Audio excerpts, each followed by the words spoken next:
जरा स्थिति की कल्पना कीजिए, मतलब एक बहुत बड़ा शहर है, सब कुछ एकदम सामान्य चल रहा है, और फिर अचानक बिना किसी चेतावनी के पूरे शहर की बिजली गुल हो जाती है। एकदम पूरा ब्लैकआउट। हाँ, बिल्कुल ब्लैकआउट। अस्पताल के जो वेंटिलेटर हैं वो बंद पड़ने लगते हैं, ट्रैफिक सिग्नल काम करना बंद कर देते हैं, और संचार के सारे साधन एकदम ठप हो जाते हैं।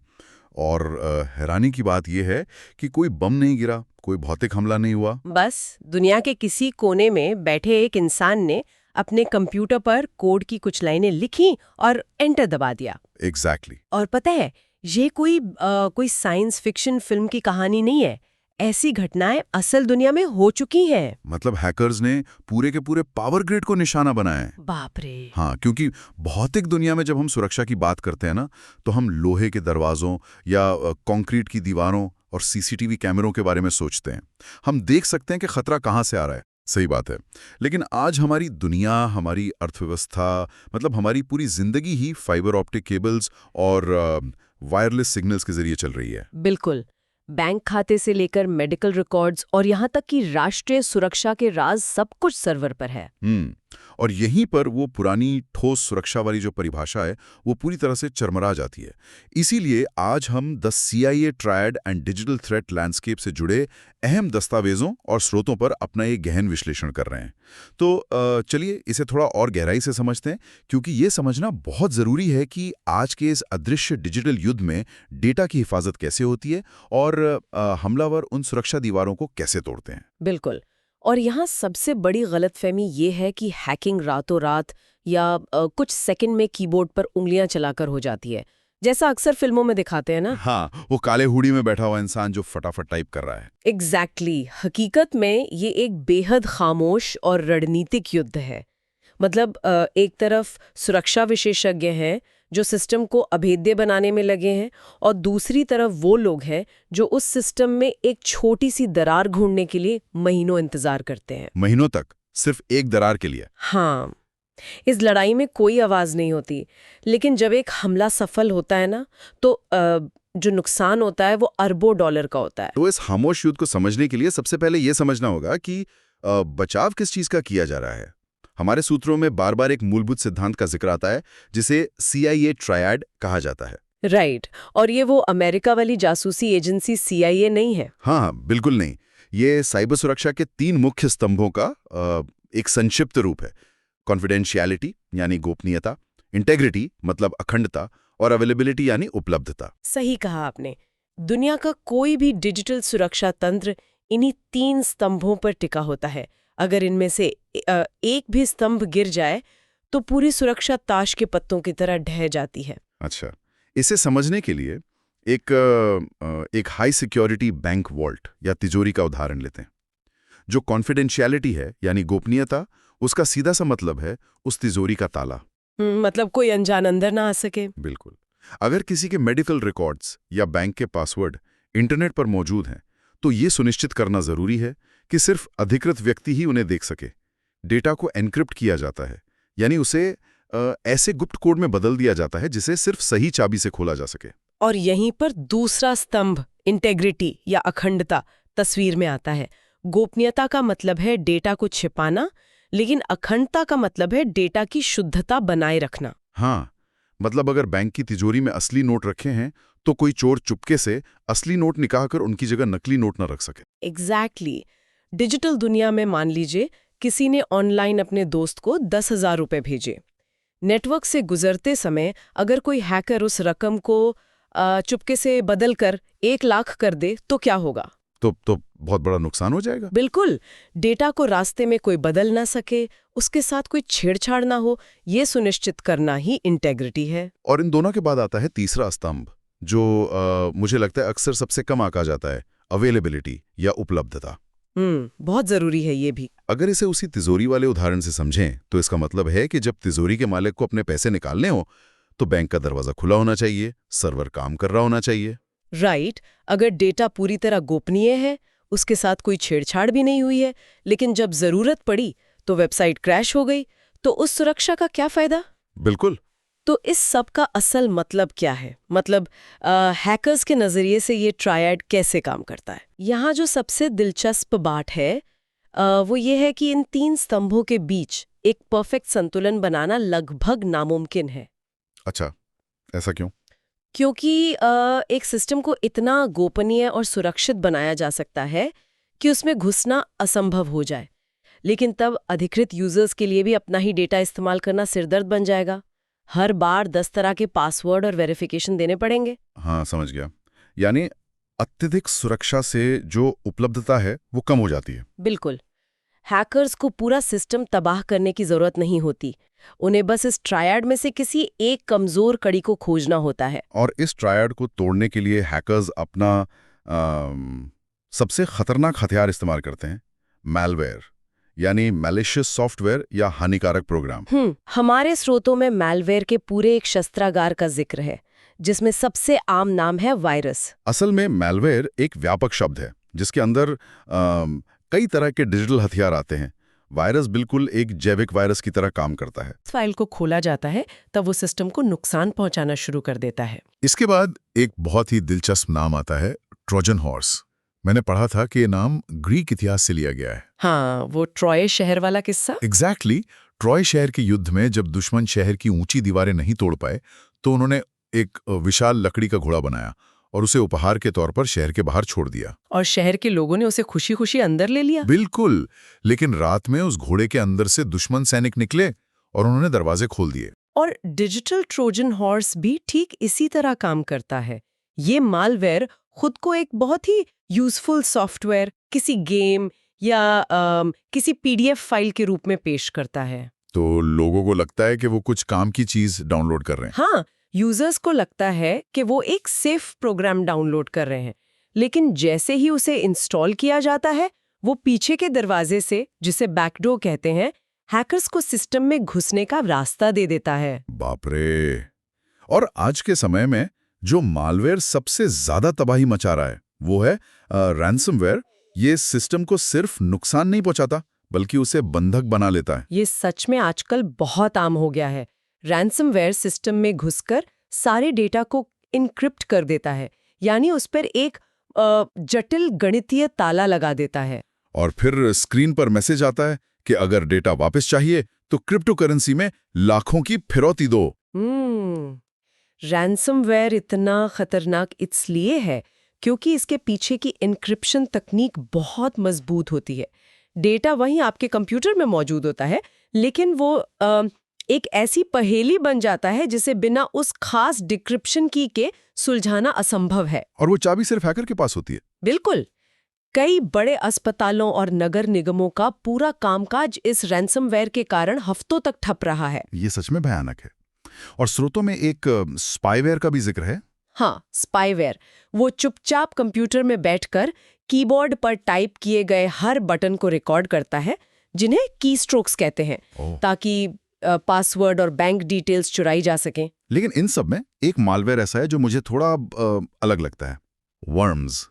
वर्म्स बहुत इंटरेस्टिंग है। अक्सर लोग वायरस और वर्म्स को एक ही चीज मान लेते हैं। राइट। लेकिन अगर मैं स्रोत सामग्री को सही से समझ रहा हूं तो वर्म्स बिना किसी इंसानी मदद के खुद ब खुद पूरे नेटवर्क में फैल जाते हैं। राइट। तो यहां मेरा एक सवाल है, अगर वायरस को सक्रिय करने के लिए किसी को उस फाइल पर क्लिक करना पड़ता है लेकिन वर्म्स अपने आप फैल सकते हैं, तो क्या इसका मतलब ये नहीं है कि वर्म्स वायरस से कहीं ज्यादा खतरनाक है? आपने एक बहुत ही गहरी बात पकड़ी है। हाँ, यही वो बुनियादी अंतर है जो वर्म्स को एक अलग ही स्तर का खतरा बनाता है।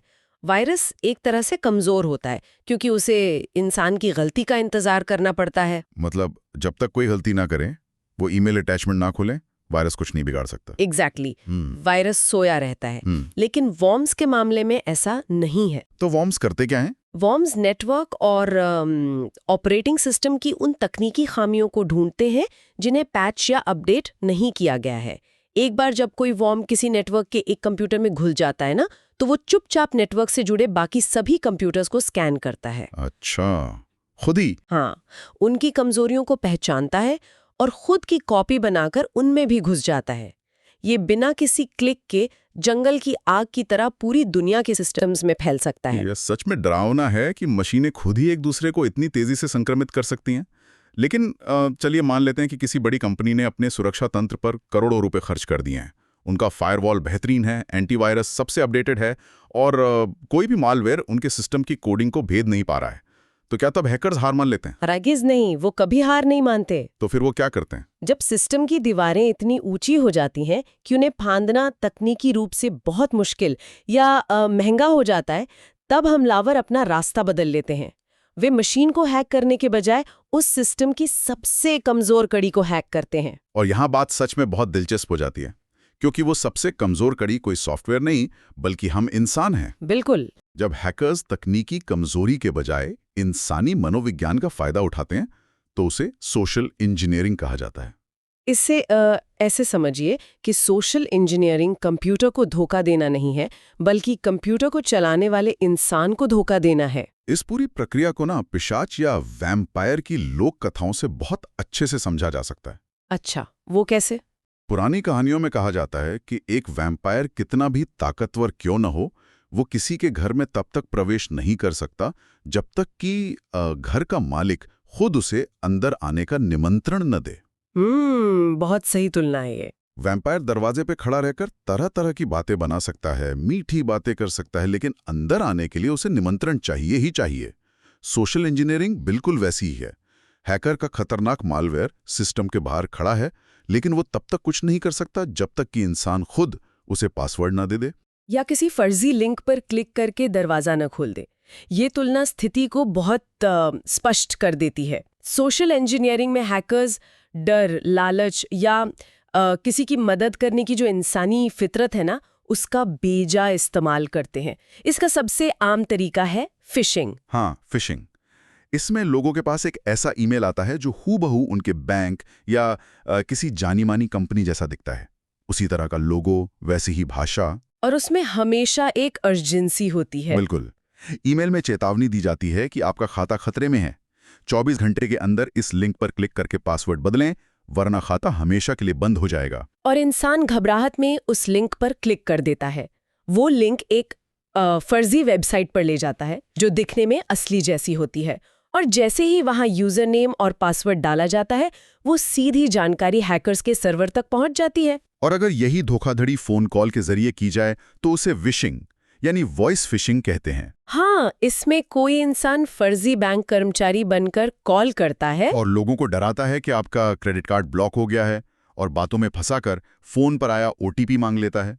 और अगर यही काम एसएमएस के जरिए कोई फर्जी लॉटरी जीतने का लिंक भेजकर किया जाए तो वो स्मिशिंग कहलाता है। अगर हम इसे बड़े परिप्रेक्ष्य से जोड़कर देखें तो हैकर्स ये अच्छी तरह जानते हैं कि फायरवॉल के जटिल कोड को तोड़ने में हफ्तों या महीनों लग सकते हैं, लेकिन एक इंसान को डराकर या भरोसा दिलाकर उससे जानकारी उगलवाने में सिर्फ चंद मिनट लगते हैं। सही कहा।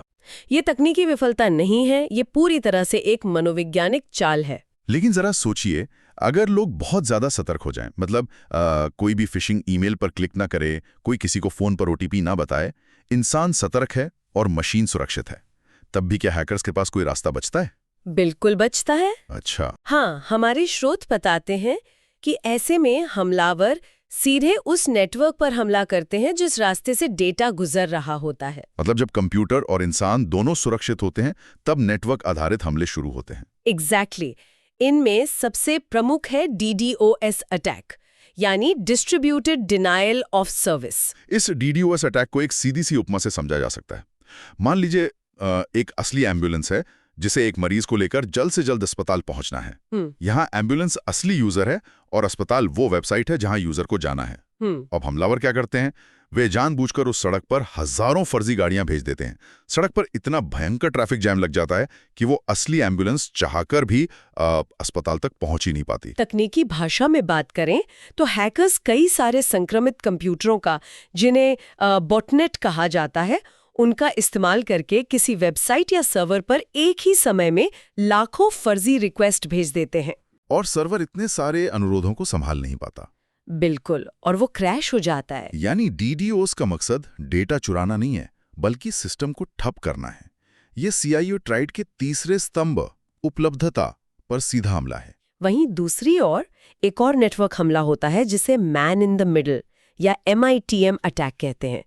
DDoS तो बहुत शोर मचाने वाला हमला है, लेकिन मैन इन द मिडल पूरी तरह से खामोश रहता है। ये CIA ट्राइड के पहले स्तंभ गोपनीयता पर वार करता है, राइट? हाँ, ये कुछ ऐसा है जैसे किसी डाकिये ने रास्ते में ही चिट्ठी का लिफाफा खोला, पूरी चिट्ठी पढ़ी और फिर उसे वापस सील करके मंजिल तक पहुंचा दिया। एग्जैक्टली मतलब चिट्ठी भेजने वाले और पाने वाले को कभी पता ही नहीं चला कि रास्ते में किसी ने उनकी गोपनीय बातें पढ़ ली हैं। ये तकनीक खासकर पब्लिक और असुरक्षित वाईफाई नेटवर्क पर बहुत काम आती है।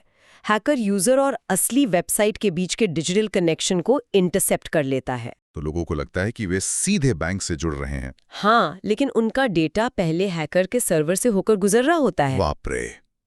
अब तक हमने मैलवेयर के हथियार देखे, इंसानी दिमाग से खेलने की चालें देखीं और नेटवर्क को जाम करने के तरीके भी समझे। लेकिन इन सब के बाद भी हैकिंग की एक और श्रेणी है जिसे एडवांस्ड इंट्रूजन्स या अत्याधुनिक घुसपैठ कहते हैं। जब हैकर्स सीधे सिस्टम की सबसे बुनियादी कमजोरियों को निशाना बनाते हैं। हाँ, और इसमें सबसे आम तरीका है पासवर्ड अटैक, जहां हैकर्स ब्रूट फोर्स तकनीक का इस्तेमाल करते हैं।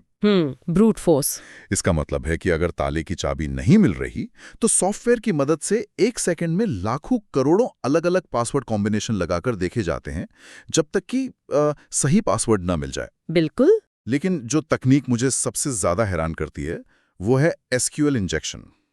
मतलब मैंने जब इसके बारे में पढ़ा तो मुझे लगा कि क्या सच में एक साधारण से लॉगिन बॉक्स के जरिए पूरे डेटाबेस को तबाह किया जा सकता है? ये थोड़ा जटिल लग सकता है, लेकिन इसके काम करने का तरीका बहुत दिलचस्प है। हर वेबसाइट के पीछे एक डेटाबेस होता है और वो डेटाबेस एक खास भाषा समझता है जिसे एसक्यूएल या स्ट्रक्चर्ड क्वेरी लैंग्वेज कहते हैं। यानी जब कोई वेबसाइट पर अपना यूजर नेम डालता है तो वेबसाइट उस नाम को एसक्यूएल भाषा में बदलकर डेटाबेस से पूछती है कि क्या ये नाम वहां मौजूद है या नहीं। सही कहा। वेबसाइट उम्मीद कर रही होती है कि लॉगिंग बॉक्स में कोई नाम या ईमेल ही लिखा जाएगा, लेकिन एसक्यूएल इंजेक्शन में हैकर उस खाली बॉक्स में नाम लिखने के बजाय एसक्यूएल भाषा का एक ऐसा कमांड लिख देता है जिसका काम डेटाबेस को डिलीट करना या उसकी सारी जानकारी सामने लाना होता है। अच्छा, मतलब वो इनपुट बॉक्स को ही हैक करने के लिए यूज करते हैं। हाँ, अगर वेबसाइट की कोडिंग कमजोर है और वो इनपुट की जांच नहीं करती तो डेटाबेस उस नाम को डेटा समझने के बजाय एक कमांड समझकर रन कर देता है। ये तो कुछ ऐसा हुआ कि आपने किसी रोबोट से उसका नाम पूछा और नाम बताने की जगह उसने खुद को नष्ट करने का बटन दबा दिया। एग्जैक्टली। ये सिस्टम के तर्क का इस्तेमाल करके उसे भ्रमित करने का एक बहुत ही चालाक तरीका है। लेकिन इस पूरी चर्चा में जो सबसे डरावना शब्द है जिस पर सुरक्षा विशेषज्ञों की भी रातों की नींद उड़ जाती है वो है zero day exploit. Zero day exploit cyber सुरक्षा की दुनिया का सबसे बड़ा दुस्वप्न है। ऐसा क्यों? ऐसा क्या है इसमें जो इसे इतना खतरनाक बनाता है? देखिए, सॉफ्टवेयर बनाने वाली कंपनियां हमेशा कोडिंग में होने वाली गलतियों या बग्स को सुधारने के लिए पैच और अपडेट्स जारी करती रहती हैं।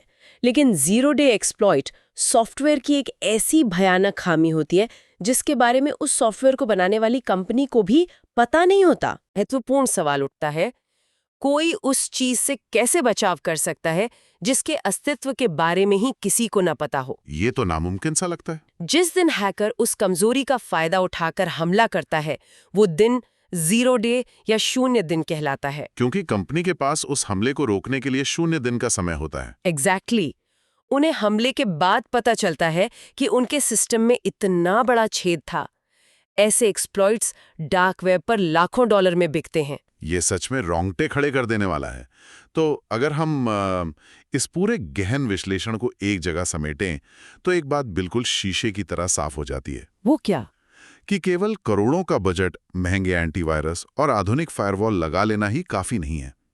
इस अदृश्य दुनिया में जहां खतरे हर पल नया रूप ले रहे हैं, बचाव का सबसे बड़ा हथियार तकनीक नहीं बल्कि साइबर जागरूकता है। मैं पूरी तरह सहमत हूँ। जानकारी ही असल ढाल है। ये जानना कि किस लिंक पर क्लिक करना है और किस पर नहीं, मजबूत पासवर्ड का इस्तेमाल करना और सबसे ज़रूरी अपने सिस्टम और सॉफ्टवेयर को हमेशा अपडेट रखना। बिल्कुल, क्योंकि पुराने सॉफ्टवेयर का मतलब है कि उसमें ऐसी कमजोरियां हो सकती हैं जिनका रास्ता हैकर्स को पहले से मालूम है। लेकिन जीरो डे एक्सप्लॉइट्स की चर्चा हमें एक बहुत ही गहरी और अजीब सच्चाई की तरफ ले जाती है। मतलब एक ऐसा विचार जो इस पूरी चर्चा के बाद मेरे दिमाग में घूमता रहता है कि हम असल में कितने सुरक्षित हैं। बिल्कुल, जीरो डे एक्सप्लॉइट्स ये साबित करते हैं कि कोई भी सिस्टम, चाहे वो कितना भी आधुनिक, कितना भी महंगा क्यों ना हो, कभी भी 100% सुरक्षित नहीं हो सकता। सही बात है। अगर कोई भी सिस्टम पूरी तरह सुरक्षित नहीं है, तो क्या साइबर सुरक्षा असल में एक ऐसी अंधी दौड़ है जहां हम हमेशा हैकर से एक कदम पीछे ही रहने वाले हैं? क्या हम बस उन्हीं गलतियों को सुधारते हुए आगे बढ़ रहे हैं जो हमें आज पता चली हैं? ये सोचने वाली बात है। जब दुनिया को लगता है कि डिजिटल तिजोरी पर सबसे मजबूत ताला लगा दिया गया है, तो शायद कोई हैकर दुनिया के किसी अनजान कोने में बैठकर एक ऐसी नई चाबी तैयार कर रहा हो जिसके बारे में हमें कल ही पता चलेगा। ये अदृश्य युद्ध शायद कभी खत्म नहीं होने वाला।